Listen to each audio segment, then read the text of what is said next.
Hello everyone, welcome back to our channel Commerce on OK Zone. So here I am with the new poem Dover Beach by Matthew Arnold, which we will discuss today. So as always, first we will know about the poet of Dover Beach, that is Matthew Arnold, who was an English poet and a cultural critic.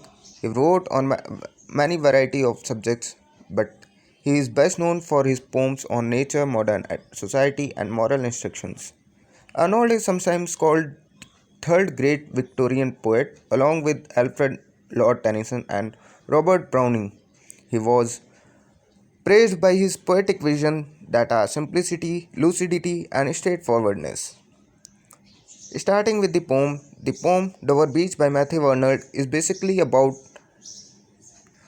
loss of faith in religious and focuses upon the loss of faith in religious in the Victorian age and telling us in the poem that in such era love is the last solace or comfort. These are the themes also.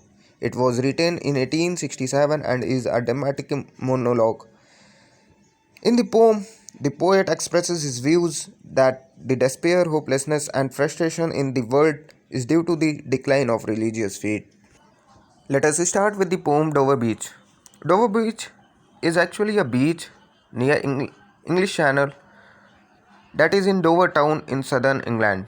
Opposite to it there is a French coast on another French coast, and in between southern England and northern French coast there flows English Channel, which has a strait of 21 miles, that is about 34 kilometers.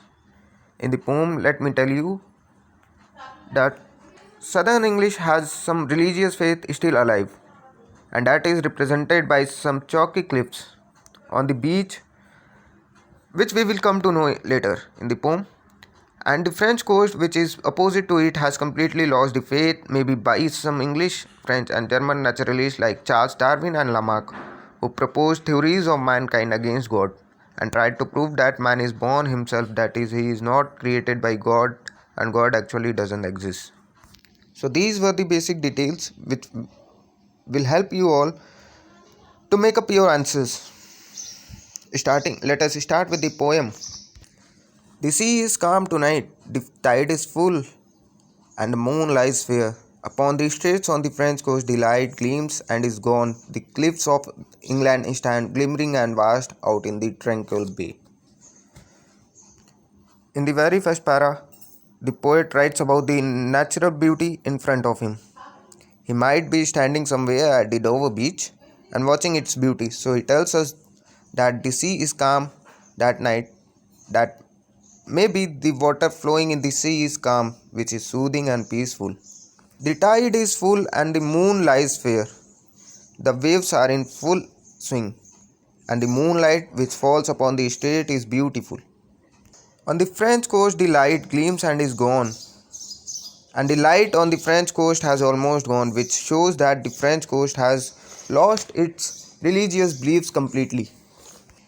And the chalky cliffs can say small chattane which still stand on the England shore, so shows that still some faith in God and religious belief are there alive. Glimmering and vast out in the tranquil bay, the moonlight shining at fullest over the large areas on the peaceful calm bay of England is like when the sun shines so brightly before setting, which shows that the religious beliefs are also eroding and degrading. Come to the window, sweet is the night air. Now the poet calls his companion, who might be his friend, lover or wife, to come near to the window to enjoy the scene with him. He tells her that the night air blows is sweet and soothing, and that is only because of the large waves in the sea bringing such pleasant air. That's why he says that only from the long line of spray where the sea meets the moon blanched land. Listen, you hear the grating roar of pebbles which the waves draw back and fling. Then he tells her to notice the area over the sea level where there is a foggy line which perishly whitens the moonlight.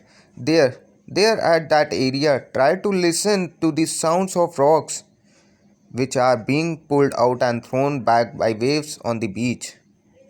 That's why he says that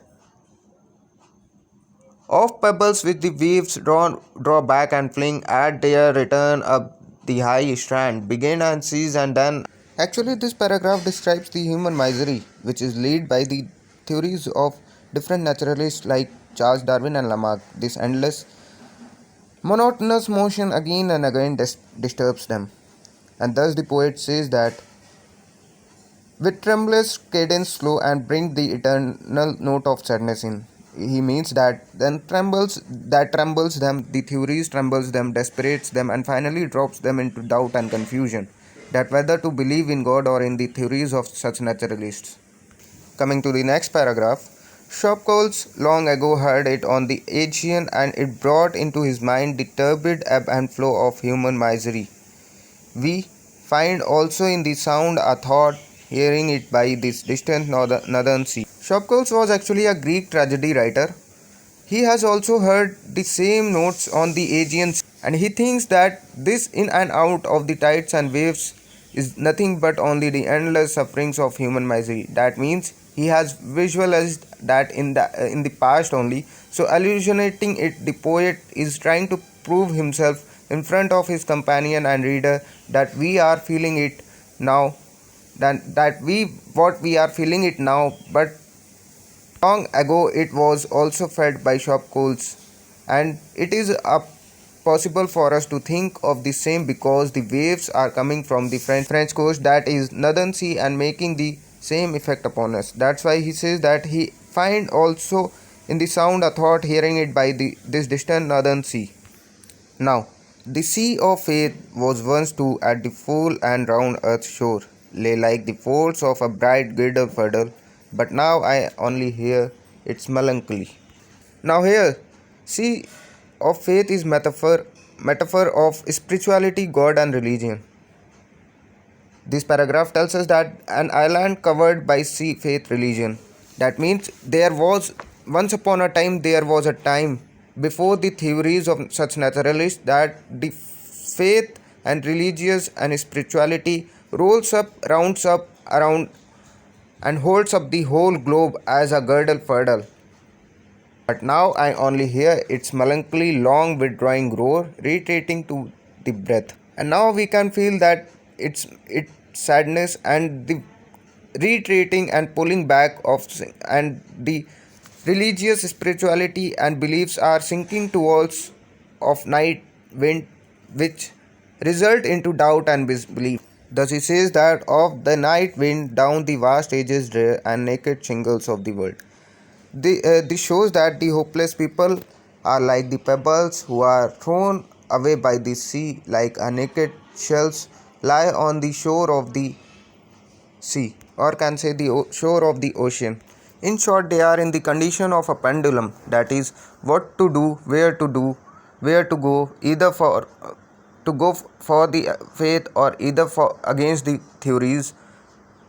They are in complete confusion, doubt, and anxiety that whether to believe the theory of such naturalists or to believe in God.